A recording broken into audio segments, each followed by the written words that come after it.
You're listening to a Comics XF podcast. X-Men. Get it!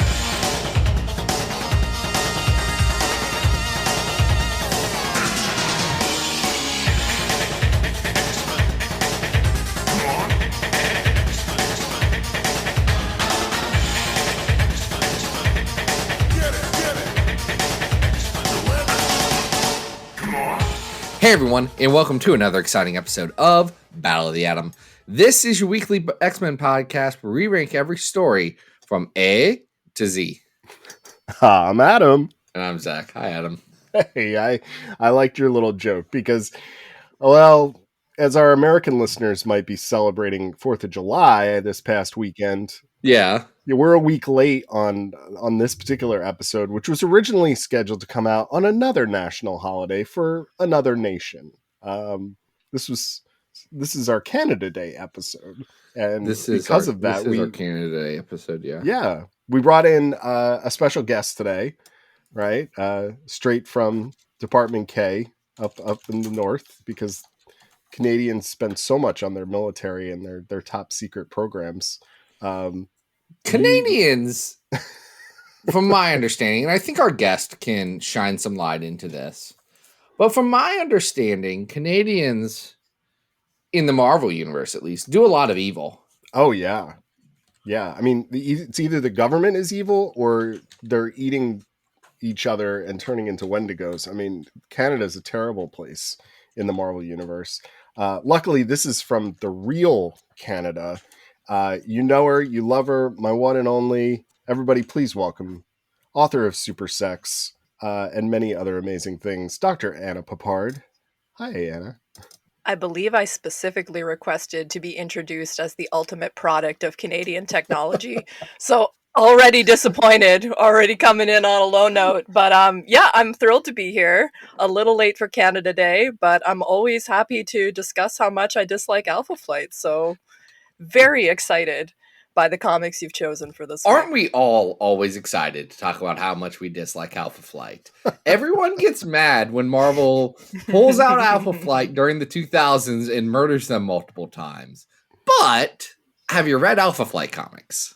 Someone's going to be like, well, actually, John Byrne was really innovative in all of this stuff. And I'm going to be like, was he? Are you sure? Are you sure about that? I mean, I know that there's Alpha Flight fans out there. I've met them. I understand, the way even a comic that's objectively not very good can have its cult audience. And I honor that and I appreciate that. But Alpha Flight isn't good. I mean, I feel like it's the kind of thing even people who like it would be like, it sucks, but I like it. And if I'm wrong, go ahead and correct us. And, comments are going to come to Adam, not me. So, I'm safe. But hey, fun fact, I found out we have comments on our Spotify. We do? Episodes. Oh. Comments are turned on and people can make them. I hope people are being nice. Are they being nice, or are they like, Alpha Flight Fan 3, I'm so mad? Well, Alpha Flight Fan 3 has not yet talked about anything. Okay. All right.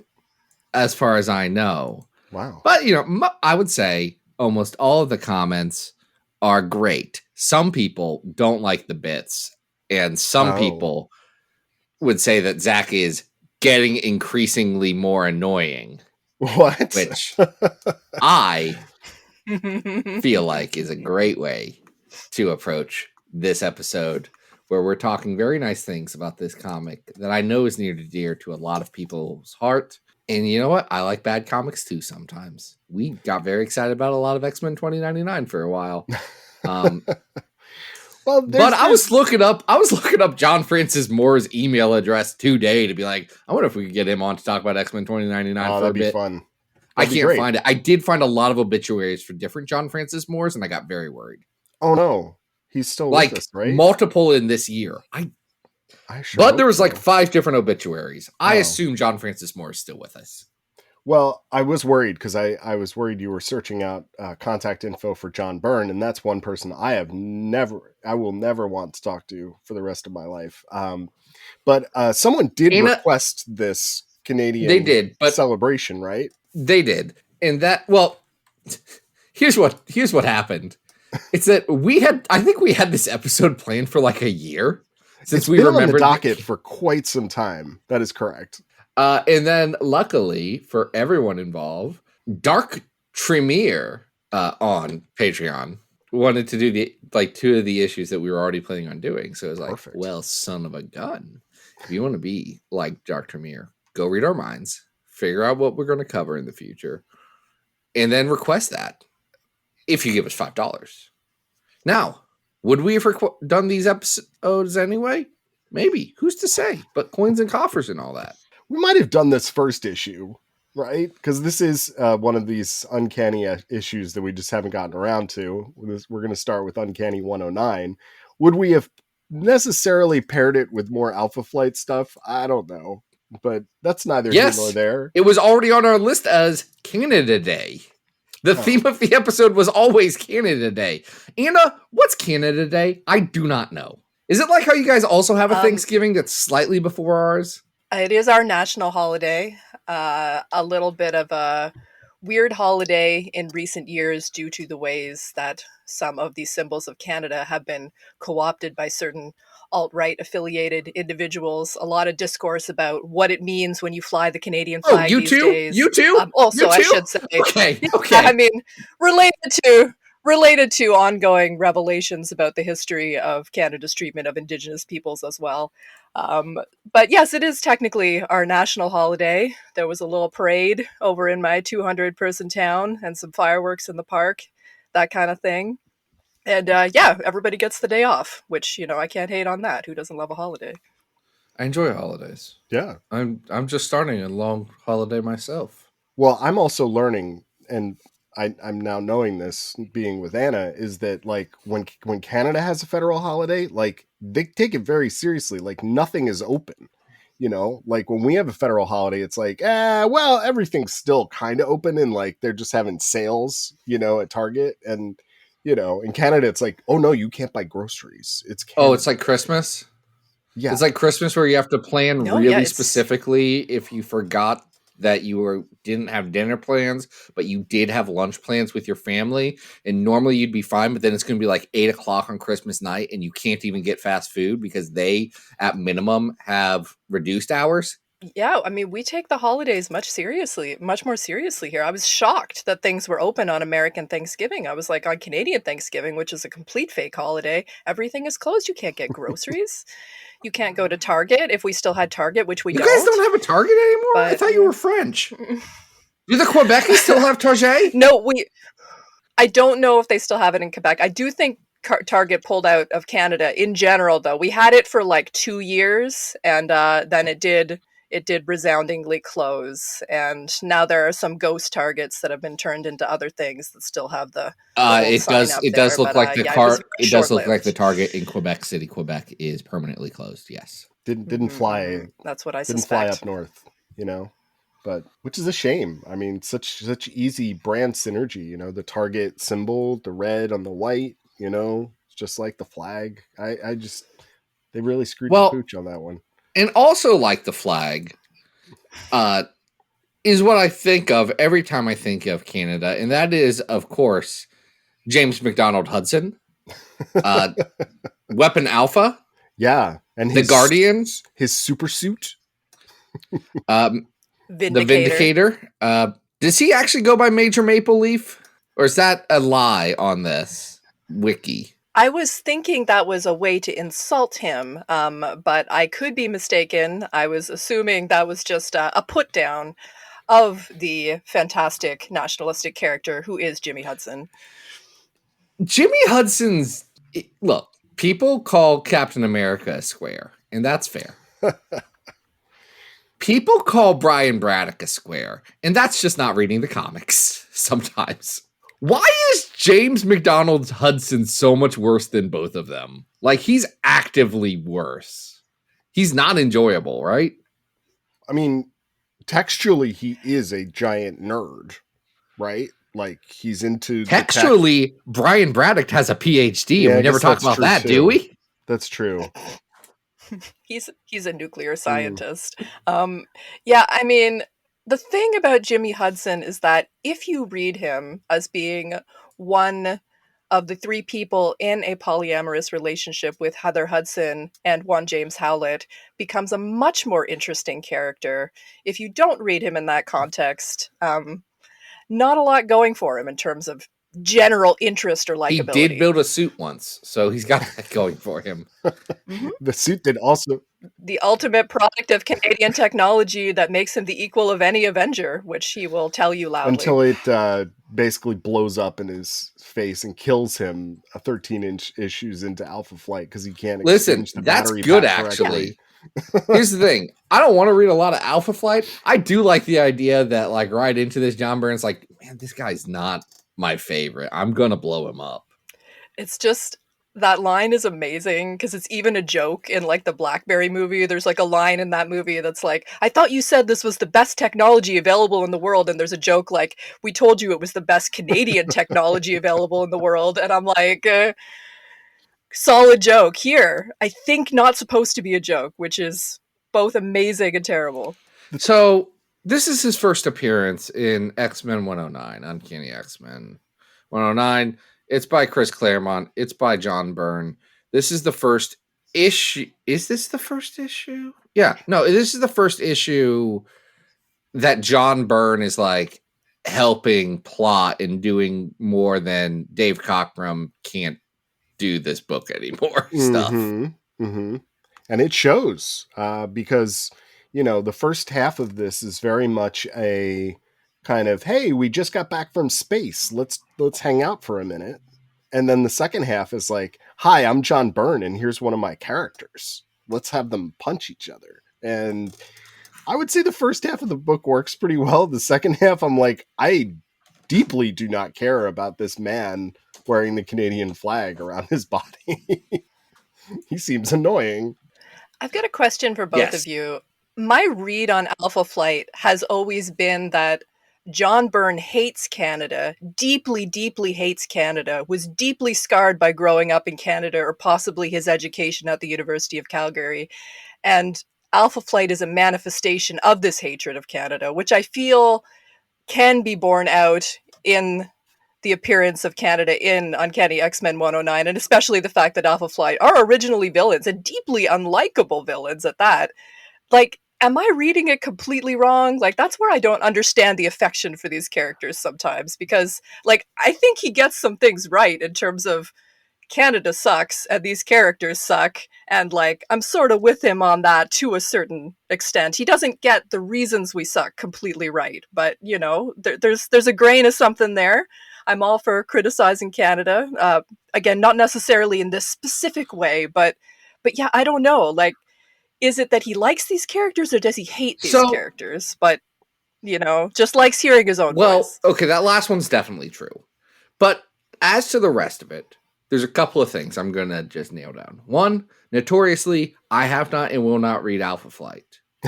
So I can't necessarily tell you. But based on what I know on the X-Men side of this, one, I do know that, like, Vindicator, Guardian, Weapon, Alpha, James was literally just like John Byrne's fan comic character that he put into X-Men the moment he could. So he was at least very excited about that design.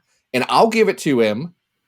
It's a pretty slick design. Like, for a you're going to wear a flag on you character, I think it works, like doing the silhouette of the maple leaf, like just the half cut of it. I think that works, doing the negative space. Like, I get that. So I can see why John Byrne had affection for that design. I also know that when Alpha Flight first gets first gets introduced a few years later, John Byrne made it a point with Marvel whatever to be like, Chris Claremont didn't create those characters. Chris Claremont has no ties to those. Those are mine. And Chris like agreed. I forget what the trade-off was. But like John at least had a level of protection and ownership that he felt towards those characters. And that's why he spun off into doing Alpha Flight. And then he also eventually said, these are kind of two-dimensional characters. This isn't my best work.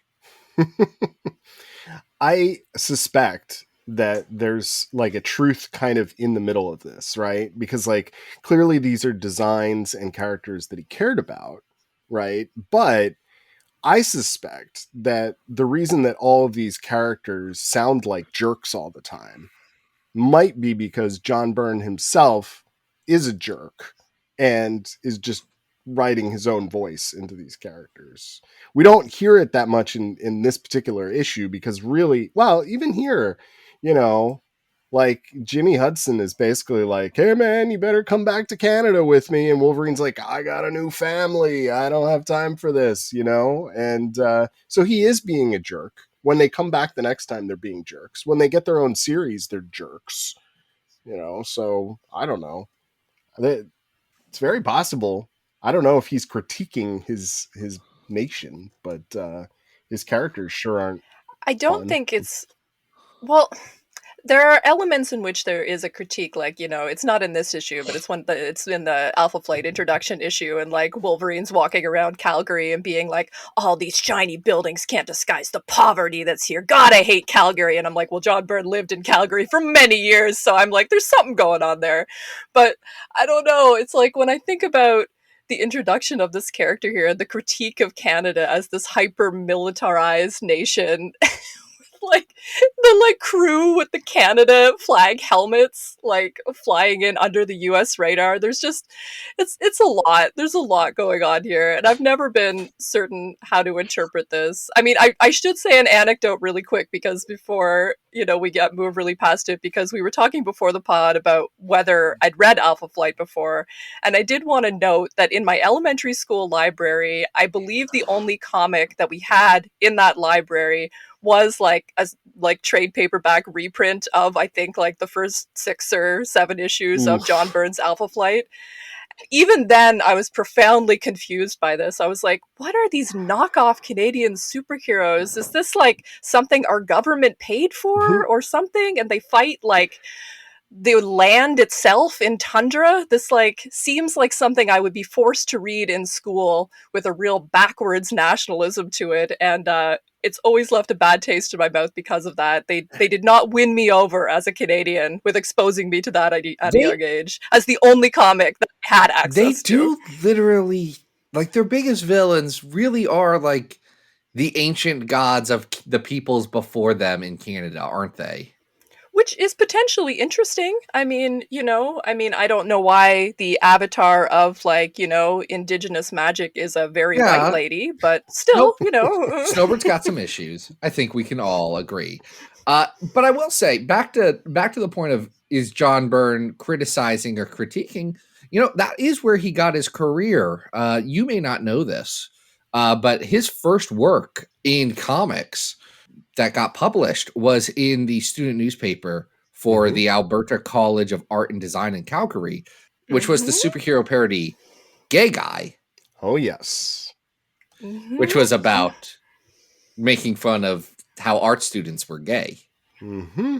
Yes, a very auspicious start for a terrible person. I think this lends credence to the fact that he's carrying around a lot of baggage from this art school in Calgary experience. John Byrne!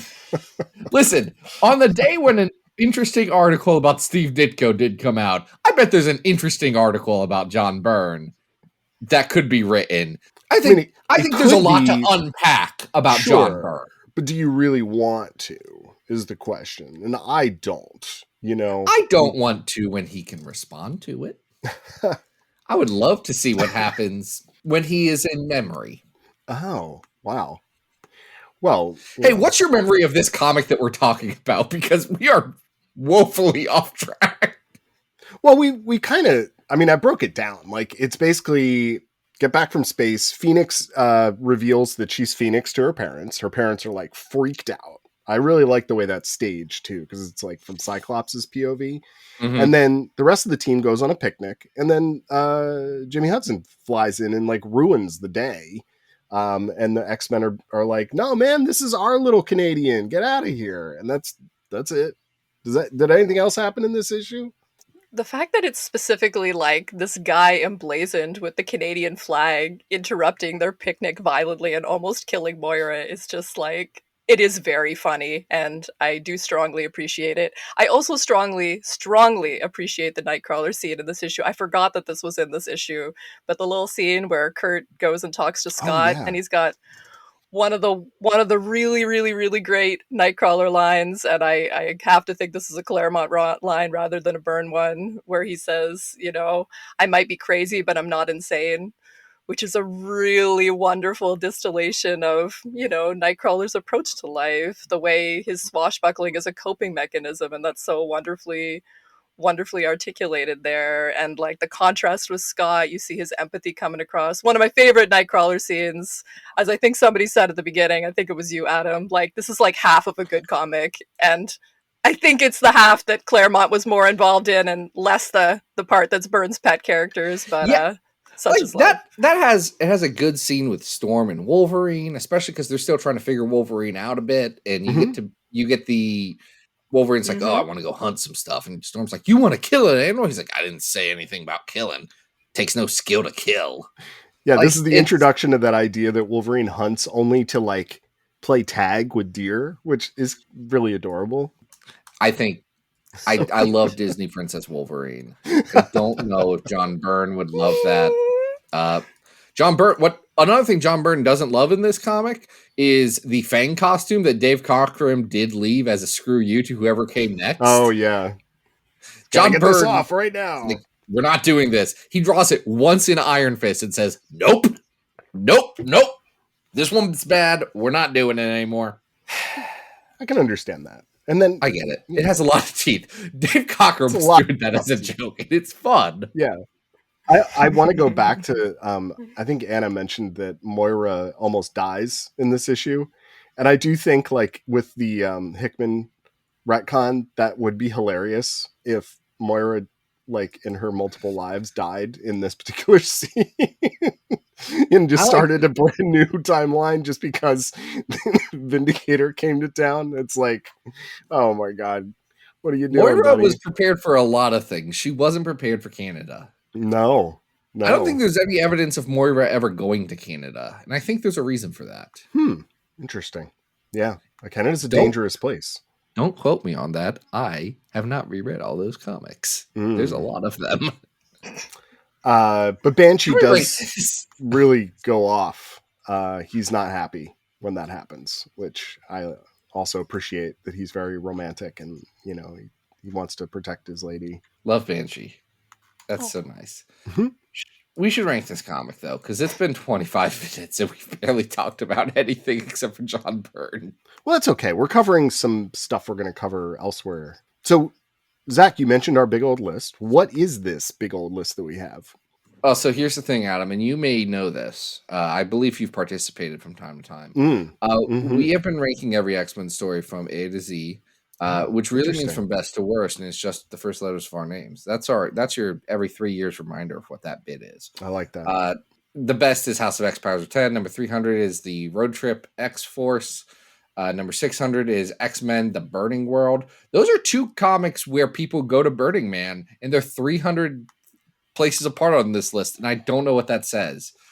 That's just interesting. I don't think there's any, details to it. I don't remember anyone going to Burning Man in the Hyperstorm arc of Fantastic Four, so that probably throws all this off. But then also 2099 World Tomorrow is the 924th and worst X-Men story of all time. By the way, we're on a road to 1,000 stories. It's so close. Hey, where did we put 110 with Warhawk recently?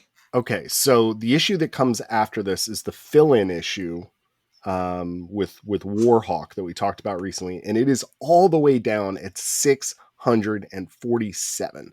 And I don't think this issue is nearly that bad. It's not. Were we really mad that day? However, sometimes we just have bad days. The issue before this is the end of the multi-issue Phoenix saga, which is all the way up at 37. This issue is definitely not as good as that. It is between those two. Yeah, it's between those two. I'm gonna ask a question specifically because Anna's here and she's the expert. Anna, how do you feel about this compared to Saga of Crystar Crystal Warrior number 6? Oh my God. I would have to put this higher on your list than that, despite how dear that issue is to my heart. Listen, fair enough. I think there's some good character work in this issue, despite how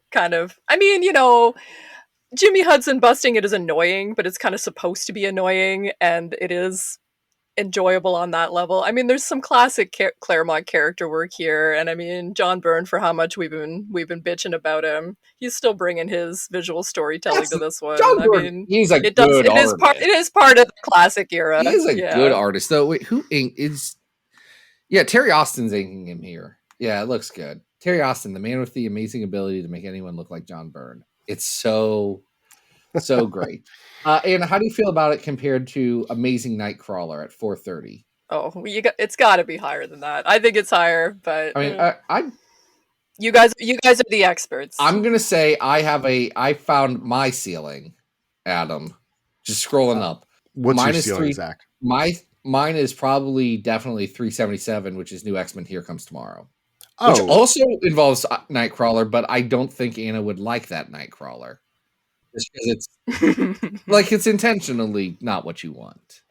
yeah. I would say this is better than at 400 Uncanny X-Men 300 though.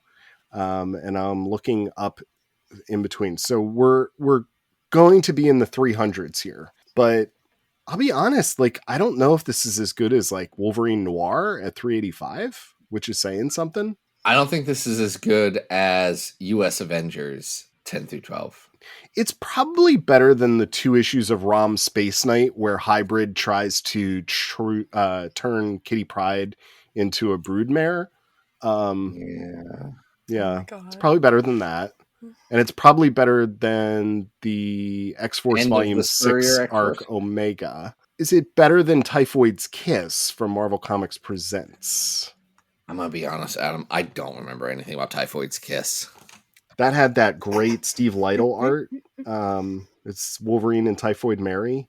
Yeah, I mean, like I figured through context, I figured out what it was, but I could not tell you what happens to Typhoid's Kiss. So It's one I'm of these. leaving It's it to you. written like a 70s political thriller kind of a thing. Have you read that, Anna?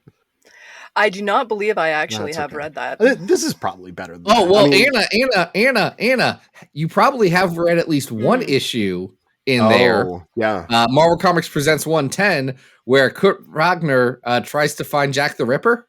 Oh God! I mean, I probably have. The completist in me has probably read that. Damned if I can It's a remember. terrible Though. story. That Nightcrawler backup, or I say backup, that Nightcrawler short in MCP 110 is horrible and looks bad. As a lot of MCP does. I'm going to say this is better than that. So this can be our new 390. Are we okay This with can be that? our new 390. We have to rank it. So that's our new 390. We've got to move on. We have to move on. And we're going to move on to Alpha Flight 17 by John Byrne and also Chris Claremont. Because Chris Claremont isn't really back. John Byrne just decided that what everybody really wanted out of Uncanny X-Men 109 was to really get the other side of the story. You know, that's really what everybody was thinking about it wasn't that we wanted another half of a more X-Men comic. It's that we wanted more of the Alpha Flight half of the story. And that's what Johnny does here. And I'll tell you, it's doubling down on the part of the issue. Loved it. Great choices were made here. You've talked about already how you feel about James Hudson. How do you feel about Heather Hudson? Specifically Heather in this issue. I think there's a lot of dialogue in this issue. It is coloring my ability to enjoy any of the characters. I certainly like Heather a lot better than James. She's a more interesting character. This whole plot that's going on here, that's part of her reckoning, where she's blaming herself because he got distracted taking off his costume and that's the reason that he's dead. I don't know how that could be anything other than parody. It's insane. Like, it's always been an insane plot point. I don't know what to do with that. Wild. So this issue is Heather Hudson having guilt and then thinking about the first time that James went out on a mission to fight the X-Men, and that it reprints a good chunk of that last issue. Oh, it's like 10 pages. It's a lot. It's the entire picnic attack so much. scene. And for folks who might be comparing the two, you might be thinking to yourself, because he does a cover recreation for the cover of Alpha Flight 17. So for a hot second, I was under the impression that maybe John had gone back and redrawn the pages because the covers are significantly different. No, he just lifted those pages, plopped them in. And then I was thinking, oh, maybe he added additional dialogue to these pages. But no, they are almost exactly the same. Like there might be one or two tweaks. What he does is he chops and screws a few of the pages so that he can put like a different panel of Guardian in there. Yeah. But not until like the last page. You know, the last page is missing the bottom second, like 2/3 of the page. And then he replaces it with, you know, Jimmy flying off. But the rest of it is pretty much the same. And as Anna mentioned, the rest of the issue is basically just Heather Hudson and like Wolverine. Heather's in a hospital bed and gab fest, man. It is just jabber, jabber, jabber, jabber, jabber. And they just keep repeating themselves, right? Like, and we were reading this pretty much at the same time. Oh boy. And I've got a part I want to read. My favorite part. This is very repetitious, if I remember correctly. Like I read this for the first time because we were supposed to do this last week, and then Adam and I both got COVID. And so when I was reading this, I was in bed with a fever, and I hadn't read this particular issue before. And I was so angry at how much text there was. I was so confused by the repetition. Thought I was actually losing it, was blaming the COVID. And then I finally realized by comparing notes with Adam that it was just bad. But anyway, you're treated to monologues like this, which is spoken by James Howlett to Heather Hudson. It was a good dream, Heather, but there are too many people in this world who work too hard fighting dreams like that. And sometimes they win for a little while and the dreams die. And the dreamers, he continues, dreams die hard, Heather. Nobody knows this better than me. In a lot of ways, the death of the dream can be worse than the death of the dreamer. It can touch more lives, leave a bigger emptiness. And then Puck goes on a monologue about how it used to be if your heart died, you died with it. But these days, they can replace a heart. This is a metaphor for Alpha Flight. Just the amount of hitting you over the head with labored metaphors. Oh my God. Listen, this was an infuriating comic. Infuriating. Sometimes people give Chris Claremont a hard time for writing a lot of words on a page. Oh boy. But he writes different words. He has a lot of thoughts that he needs to get out. John Byrne has the one thought and he keeps doing it. Well, he just keeps hitting that dream button. Like dream. And you know, as you were just reading that out loud, I'm remembering us reviewing this as you know, we were both in kind of like COVID fog and going, is this really happening? Is he really repeating itself? And the other thing that I just don't understand is it doesn't sound like Wolverine, you know, like he's doing a couple of the little affectations to Wolverine's voice, but like, it's not the kind of sentiment that I would expect out of Logan in this situation, but John Byrne sure thinks so, you know, and it's page after page of just these long monologues. It's really obnoxious. I think there's just such a mouthpiece syndrome in this issue because there's so many little things too that he's like, hey, you know, this little bit of continuity that wasn't fully explained, I'm going to take this opportunity to fully and in detail, nauseating detail, explain that little bit of continuity for you because I know you all care so much about the origins of the characters that I invented. It's like, oh my goodness. John, please. It's a lot. And I think to your point earlier, Anna, it works a lot better if you just read between the lines and like, oh, why are they so mad that this small little guy is leaving their house while he lived with them for so long? He ripped Jimmy's heart out of his chest by leaving. Like, they are upset about it. Like, it's the worst thing that's ever happened. They're having a really rough breakup. And if you read it like that, there's a layer of something interesting here. I can't imagine John Byrne intended for that. I don't care what John Byrne intends, just to be clear. I'm going to do my own thing. But the comic is better that way. Oh, way better. And here he specifically tries to So dial much. that back by claiming that Heather and Jim are like parent figures to Logan, which is really weird given They say that and no one believes it No. even reading the page. it's Yeah. like, come on, that's not what's happening here, guys. You know, He's at minimum their age. Like, right. I don't know. I assume, and Anna, you might know this better. Is there a significant age gap between Heather and James Hudson? I'm going to assume yes, but like, I have no idea. it's just John. I'm assuming he's older than her because Yeah, that's like how Byrne would roll with that. It feels like it should be a John Byrne thing. And if that's the case, then how in the world is Heather a parent figure to him? At minimum, how is Heather a parent figure to him? That line takes a beautiful polyamorous relationship and makes it weird, unforgivable. See, if you want to do that, you could have at least done it like the X-Men Origins Wolverine movie that took them and just made them random farmers in Canada. Sure. There you go.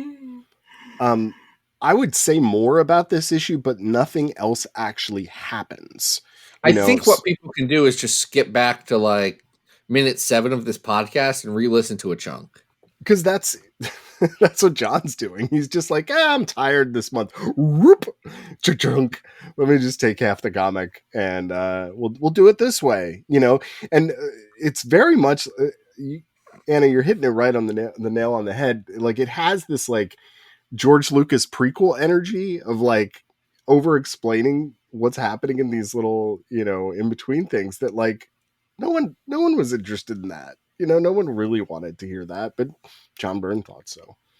So I don't think this is going to rank nearly as high as where we just were with Uncanny 109, which at least had the benefit of half of the issue being good. Yeah, and this also has like 2 pages of Aurora and Sasquatch doing something. I don't know. I did not read those. I got very bored. Oh boy, a lot going on there. I've never been clear. This is another thing I've never been clear on. Like, I've never been clear whether he understands or appreciates how problematic Walter's actions are here, or whether he supports him in that, because he tells this whole story about like Sasquatch and Aurora, thought I said her name wrong, but he tells it all like from Walter's perspective, and like as though like he's explaining everything that he's doing and everything, but what he's actually doing is putting her in a machine against her will to like, well, not against her will because she thinks that he's doing something different, but he's actually like trying to erase like her mutant DNA signature, and he like ends up changing her body chemistry in such a way that she kind of gets a version of comic book schizophrenia that is going to like affect the character for like a very long time. And this is the nun thing? Yeah, really, really wild. Oh wait, no, she Yeah. started as I don't actually know. I don't know anything about Aurora. I don't want to know anything about Aurora. Never mind. I'm not going to try and explain it. Yeah, you shouldn't get into it, but yeah, deeply, deeply problematic and certainly abusive. And I'm not clear on whether the comic is critical of Sasquatch's actions or not. It's a little bit unclear as written. Again, it's just death of the author and all that. But I find it hard to believe. So And in terms of in the last one. in terms of the list, I think that a good comparison point for this might be another place where John Byrne has a tendency to want to fill in gaps that no one else really felt necessary. And that is all the way down at 804, we have X-Men The Hidden Years 6 and 7. Hey, is it bad that my immediate reaction was, no, X-Men The Hidden Years is better than this? Like, gut instinct. That time that they met Storm while they Yes. were teenagers, obviously that's better than this. Well, right? that means this book is at the very least in the 800s then. So, I mean, correct me if I'm wrong, but kind of right. yeah, no, I'm fine with that. At least that book had, you know, some X-Men in it, and That's got some killer Candy Southern. John Byrne does not write a lot of women well. He knocked Candy Southern out of the ballpark, shocking everyone. I don't know if this is as bad as at 848, the very poorly done Legion miniseries that we talked about that one time. That one's not very good. I don't. Milligan. Can I put it? I don't think I could put it below X Women at 838. Oh, Anna, maybe. Anna, you're here. Anna, what is? I've read that. I've read that. I'm sure. Anna, how do you feel about this compared to X-Women? Listen, that's a really difficult question. I'm going to say this comic made me differently angry, and it made me angry in a way that wasn't fun or productive. So I'd put it below. All right. I kind of also agree with that. It's probably better than Psylocke and Archangel Crimson Dawn, though. Is it? Adam, it's the Crimson Dawn. It's Crimson definitely Dawn's on par bad. with, like, at 843 we have X-Men Liberators, and like it's the same level of just like cardboard comic that I don't want to read. You know, it's very bland. I would say, and this is almost exclusively because it's got a handful of pages from a better comic in it, that we should put it above Liberators, but below Surfer's Paradise from Extreme X-Men. That's totally fine with me. That makes it 843. All right, great. So we're gonna finish off with one of my favorites. This is part of Asgardian Wars. This is X-Men Alpha Flight. And do you want to tell him? Do you want to break the news to him? Adam. Oh no, it's not. Baby, this is a Ben Robb it's comic. the Ben baby. Robb Volume 2 of X-Men Alpha Flight. I'm back in the Rob-assance. I thought I'd escaped. I didn't We're think back. that we were going to make you read a Ben Robb comic, and lo and behold, look what we've done. I've spent so much time inside that man's head. Oh man, I'm just curious though. Like, surface value, this is Ben Robb, John Cassaday. It's 2 issues. Better or worse than like the last stretch of Excalibur that Ben Robb did? What do you think? Just in general. Better, because this made me laugh a lot. There were a lot of great, unintentionally funny individual panels. Less so the slapstick with Nightcrawler than panels like, you know, Snowbird attacking Bobby and him just like whispering "Mother." That was great.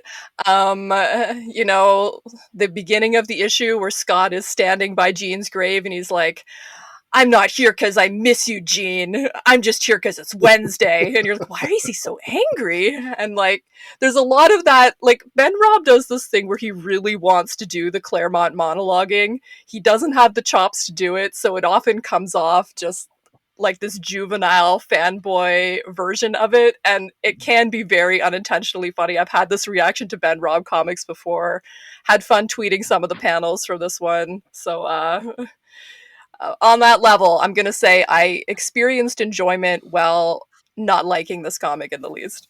I will say, Ben Robb, a challenging individual sometimes for being the most Marvel-pilled person that might exist. Like, it's just, this is what he loves. He loves this stuff, and that's fine with him. Happy for him. I want to read his comics, but I'm happy for him. What is interesting about this, and what I've always found like as the unique thing, is that this is John Cassaday doing like a good chunk of art. And, you know, Cassaday will obviously become very important in comics, specifically this podcast for Astonishing X-Men, but then also, you know, largely in Planetary with Warren Ellis, one of the big books of the decompression widescreen comics, early 2000s style. Like, it's like him and Brian Hitch kind of really define that for me. So seeing him here in 1998 doing not his best, but pretty solid work on the art while still pulling in some of the decompression, like right at the start, the first couple of pages of this feel like something that would come a few years later, just in terms of the paneling, in terms of the pacing. And then you get to see him try and do like a more chaotic paneling style like you would see in the 90s. And it's an interesting artifact for me. Yeah, it's cool to see him not quite there yet, right? Like there are hints here and there of the style that you will eventually see in Astonishing, and there are other parts where you can tell he's just not quite fully formed yet. I think throughout, this is not like Cassidy at his peak yet. But the thing that is fascinating to me about these two issues, and Anna, I know you and I were talking about this when we read it, was trying to figure out exactly when this is supposed to take place, because this has to take place before Hudson dies, because Shaman will actually have a vision of that death in the second issue. But it also has to take place so that it makes sense for Kitty and Colossus to be going on their first date together, which is kind of complicated. So I don't know. It's just an interesting kind of little time capsule to try and fit into continuity. It's like pre-Brood Saga, but I don't know, man. I think it makes sense where it fits. We kind of figured it out, and I think he's on the money with it. I mean, it was fun trying to figure it out. Here's what doesn't make sense to me. If I am writing X-Men Alpha Flight, fun air quotes. If I'm writing X-Men Alpha Flight, and I know that this is one of the few trade paperbacks that Marvel's kind of always had around with the Asgardian Wars, and I want it to be a flashback series, why am I making it even before that and completely unrelated to the X-Men Alpha Flight stuff people tend to like? I think a bonus question there is, why is this a Hydra story? Because this story, I forgot. This story centers around Hydra co-opting Hudson's armor technology, right? Which is, I guess, kind of like the beta version of it, right? It's not quite ready for Showtime, but it can still hurt a lot of people, and just like attacking the public with it.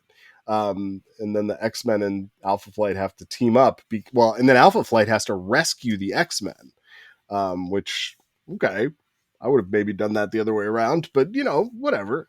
I've got for interest's sake, just before we leave that topic behind, I did, for the purposes of this episode, look up the percentage of the national budget that Canada spends on its military, which is approximately 1.3%. So we, just for the record, do not have enough money to build an army of giant killer robots, even if we were making deals with Nazis on the side. Though I guess maybe that explains it. I don't know, but a lot of things from okay, like this brought me back to, like, I'm really sorry to go on about the Ben Robb thing, but it's just you have to understand. I podcasted about a lot of Ben Robb Excalibur, trying to find interesting things to say each and every week, and he did a thing in Excalibur as well where he would like try to insert Britishisms that were like off and didn't make sense. Like he had Brian Braddock saying mate and stuff, just like something he would never say because that's not his voice. And here there's just like a number of things like he calls it the Ministry of Defense, but like that's not what it's called. It's called the Department of National Defense. He has the Hudsons live on Laurier Drive, which is not a place in Ottawa. It's Laurier Avenue. And it doesn't matter. Like maybe we're just doing like a distorted version or like whatever, but it's like little things like that. I'm like, I get we didn't have Google back then, but you can look at a map and like, it's just like, it's the effort, but like it's distorted and like it doesn't make sense, and it just ends up being more frustrating than anything because it'll be like these little Canadianisms and I'm like, every single one of those is wrong. I lived in Ottawa. I know the street's wrong. And it's just frustrating. I don't know who this is supposed to appeal to when they have these kind of like little Canadian shout outs and all of them are wrong, because it's funny, but it's also like, why am I it's for this? Americans who like Alpha Flight, I guess. Yeah, who are. And who are you? Why do you like Alpha Flight so much? Tell Especially me. Explain to me. I don't know. I just didn't want to read 2 issues about fighting Strucker, who's like melting in his chair. It's it's weird because I understand that there was that one issue where Magneto and Professor X buried Baron Strucker alive, but also of all the people that he needs to get like revenge on, I feel like Professor X has got to be low on his list and super far low so that he doesn't have to like involve Canada. Like this is an involved plot. What I do like is that Professor X doesn't really think that Alpha Flight can do the job. He kind of does not think that Alpha Flight's got what it takes. And I understand that. The disrespect was real. Well, it's funny I liked that. Readers probably haven't seen this. So the beginning of the second issue is Professor X puts Alpha Flight in the danger room against holograms of the O5. And that's pretty funny. You know, it's like, oh yeah, you guys are such punks. I'm going to put you against my kid versions of my guys. And let's see how you do. You are not very good superheroes. And I'm going to be honest. If I am the Alpha Flight fan, I don't want to read that in this comic book. So I'm curious who it's for. Who is he writing this for then? I don't know. It's an opportunity for Alpha Flight to fight the X-Men, even though the X-Men are not available because he's already imprisoned them. So, but that was him. He did that. He wrote that. He could have he could have done something different. I know. There's a big deal with Sasquatch opening a door. He just needs to open that door. Big hero moment for Sasquatch. That was another weird pacing thing where I was just like, why is it that Walter gets this big heroic moment, which was not really set up and just happens? But that's is fine. that they spend the whole first issue on the X-Men and don't have Alpha Flight in it at all. And then when they bring in Alpha Flight, they have to wrap up the story. And because it's Alpha Flight, remind you who everybody is. And they don't do any of that well. Because there are Alpha Flight characters I enjoy. I like Puck. I like North Star. End of list. But there are Alpha Flight characters I enjoy. Oh my god. But it's like he has the scene with Sasquatch lifting the big heavy thing. You know, remember the Steve Ditko version of that with like pages and pages of like drawn out pathos having to do with Peter's guilt and responsibilities. Yeah, this is just like Walter does that, but just to do it. There's like no setup. It's not like he's making good on some failure he previously had. So I'm really invested in this moment. Lifting. It just happens to happen. Upset because they have, I believe he's trying to save Hudson, but then once he crashes through the door, he doesn't do anything. Like he's just part of the fist 'em ups. And then the story ends with Strucker teleporting away, so nothing happens. They just like, the story's over. I guess we'll go home. It's fine. Adam's like sleepy voice keeps getting like his sick sleepy voice, I should say, because we are recording this. If it sounds like we're all tired, it's because we're recording this later, and also I'm tired and Adam's tired, and I'm gonna say Anna may be tired. I don't know. Don't know. I could ask Anna. Are you tired? I was. I'm okay. I'm probably as alert as anybody, but it's before a long holiday weekend. I've got to be honest, folks. I have talking about Alpha Flight sticking between me and enjoying a 4-day weekend. So I'm much like any time I do work before a 4-day weekend, I'm only putting half of my heart into it. Listen, before we wrap this and rank this issue, does anybody get, because I did not get Heather Hudson's shirt on the last page that says "Where the heck is High River"? What is that? I looked it up, and an Alpha Flight like wiki thing entry said that fans have been puzzling over this reference for years and have not come to a conclusion on if that is a reference to anything. I mean, it's a place in Alberta, but other than that, I got nothing for you. Is it possible that was just a shirt that they sold at a gift shop in High River? Maybe. And Ben Robb was like, I got to include it. It's got to be it. Or Cassidy. I don't know. These legions of Alpha Flight fans have been puzzling over this mystery. I would like to years, I would like to never meet the people who are puzzling over that. It's haunting their dreams. Oh my goodness. I feel now. I feel like we've done too much mudslinging at Alpha Flight fans. Again, I love you and honor you. I mean, maybe you'll get out there and convince me to love this ragtag group of nationalist Alpha heroes. Flight is in one of see. my favorite trade paperbacks of all the time. It's in the top Of 10 all of the time. So all of them times. I will say, Has all anyone of the times. Oh, I'm sorry, Adam. You say this, and then I'm gonna say a thing. I was going to say that despite this being kind of wonky, it's still better than Alpha Flight 17 at 843. Yeah, I mean, the art's good. It's fine. Like, it's just standard superhero fare. Like, yeah. How many points, how many spots on the list does it drop based on the nonsensical joke of Colossus doing a fastball special with Puck, and then Puck goes just like in hockey? Ben, What Ben, does that I- mean? Like, there's no 5 fastball seconds. in hockey. 5 seconds is all you need to take to think up the word slap shot and make a joke about that. It's know. Puck. It's Bud. I don't watch all that much hockey. It's the simplest thing you could do, and we would all get it. Here's my slap shot special. There we go. Like, I Done. don't watch much hockey. I know it doesn't have it's not played with a ball, and that there's no such term as a fastball. So I just Also, they play baseball in Canada. The MLB has one team now. Is it just down to one? Well, there's the Blue Jays. Expos it is aren't down there to anymore, one. right?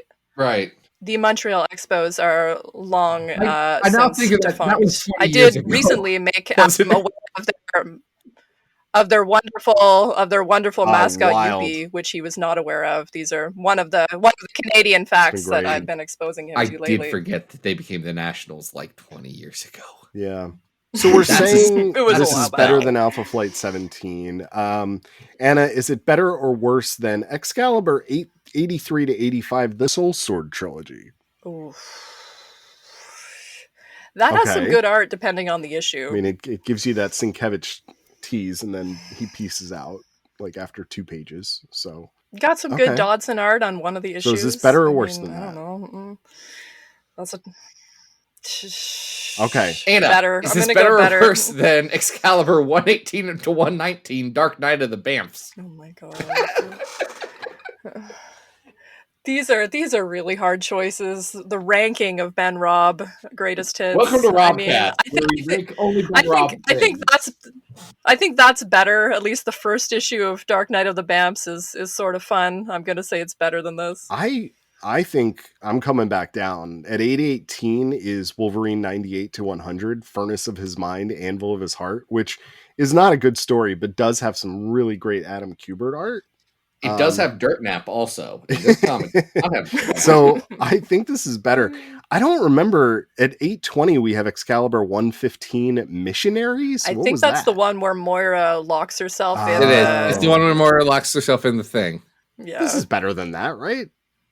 Listen, No? I had to have a podcast episode where we had a very intelligent conversation all about graphic medicine comics to try to make that issue interesting. I don't know. I think this is better than that. Well, Adam, you're our Peter David fan. Is this better or worse? How than dare the you? Patreon? How dare you? I just like to say that some of us were making fun of Peter David for years, and it's always nice. It's always fun. Someone commented on a tweet I had today about like the best X series of recent history, and someone pointed out a Peter David series, an X Factor. Did they say Peter David at X Factor? Because there's much like Alpha Flight, there's a group of sickos who loves Peter David X Factor. I didn't respond. The problem is, but that is not a good book. People need to understand that Here's that the is thing. not good. I'll say, hold on. No, I'm going to say this. Okay. Peter David X Factor is consistently readable. Like, it has the same I want to go to the next issue quality that The Walking Dead does. I'm not saying it's a good comic, but I get it. It was the Okay. series that I was reading right when the pandemic hit North America. So I mean, I don't. That's always going to be in my mind. Anna, that's I did literally read all of it. I did read all of it, which credits its readability, I suppose. But we were also very bored. no joke. When the pandemic hit, one of the first things I thought in my head was, I guess I'm going to read all of Peter David X Factor again. That's an Not the insane thought. That is an insane thought. Adam, we were all going through it. I know. Well, at We were coping. At 819, we have the Expatriates arc of X Factor 82 and 83. I think this is better than that. Okay, then let's put it at the new 819. Great. Hey, do we know what Ben Robb's been doing for the last decade? I'm not worried about it. He can do whatever he wants. Anna, do you know what Ben Robb's been doing? I do not. Has he moved out of comics? Is he one of those people that's gone to TV? I mean, he likes my tweets sometimes. That's all I know about him. Hilarious. No, he is a TV producer. Mm-hmm. He has ranked up, and his rankings his moves up are truly one of the most amazing things and the most Ben Robb things I've seen. Because he has gone from sci-fi original programming, like sci-fi TV channel, which feels like Ben Robb adjacent. Sure. To the Mark Guggenheim Arrowverse. Okay. To now being the co-executive producer of Quantum Leap, which apparently has 31 episodes. Oh, the NBC reboot. This feels like if someone told me that's what Ben Robb was doing, I'd say, okay, yeah, 100% believe it. No question whatsoever. I mean, you just told us, and I think both of us are taking it well. Yeah, I mean, it just feels like what Ben Robb should be doing. Happy for him. Listen, if Chuck Austin can go on to be like a successful showrunner that is, making shows that are beloved by children across the world, then anything is possible. Okay, but here's the difference. I'm just going to say, here's the difference. Chuck Austin always had something to him. Like, you never forgot a Chuck Austin comic. You consistently forgot a Ben Robb comic. And I think that speaks to their TV career also. He got stuff in on time, and you can't say that he didn't. Oh, listen. Sometimes that's all you got to do. Just like all we got to do sometimes is record an episode about Alpha Flight, even if we don't really want to, and force Anna to come with us because we made a joke a year ago. Anna, always a pleasure to have you on. What do you got going on? What do people know about? Go check out my book, Super Sex, Sexuality, Fantasy, and the Superhero. I think it's currently on sale if you buy directly from the publisher, University of Texas Press. Find me on socials, Peppard Anna Peppard, Blue Sky, Twitter.